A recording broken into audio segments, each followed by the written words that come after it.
Bonjour à tous, c'est Azura et Michel. et nous allons aborder aujourd'hui une légende gascogne. Générique.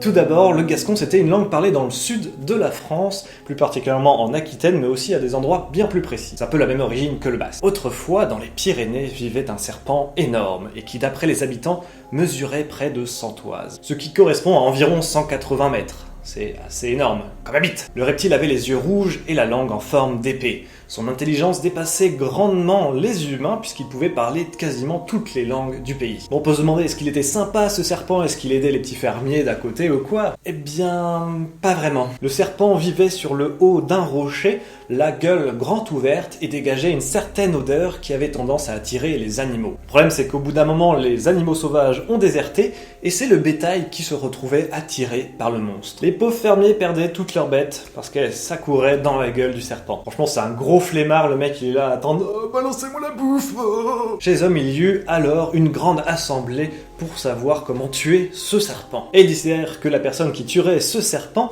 obtiendrait environ 500 moutons, 100 juments et 100 petites vaches. C'est marrant, on dirait le lancement de la quête d'un RPG limite. Et attention mesdames et messieurs, c'est un grand guerrier qui décida de prendre cette quête en main.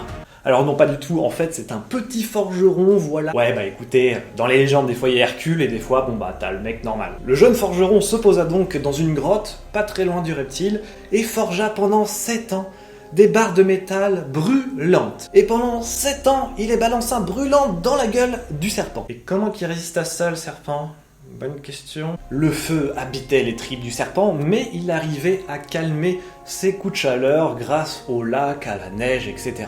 On est dans les Pyrénées quoi, merde. Mais comme vous l'avez sûrement compris, au bout de 7 ans, le serpent mourra enfin et recracha un lac entier en mourant. Oui alors du coup le lac c'est du vomi de serpent, là blabla. Les gens du pays remercièrent le forgeron en lui offrant tout ce qui était promis bien entendu. Plus tard, une église fut créée près du lac avec les ossements du serpent. Mais depuis sa construction, d'énormes tempêtes et grêles tombèrent sur le pays, affolant un petit peu les habitants et pensaient que c'était la malédiction du serpent qui s'abattait un petit peu sur eux, quoi, en mode il se venge. Donc la solution quand t'as quelque chose denté, eh bien ils ont brûlé l'église jusqu'à qu'elle disparaisse totalement. Et voilà, c'était le serpent géant des Pyrénées. Malheureusement aucune indication de où se trouvait ce lac, etc.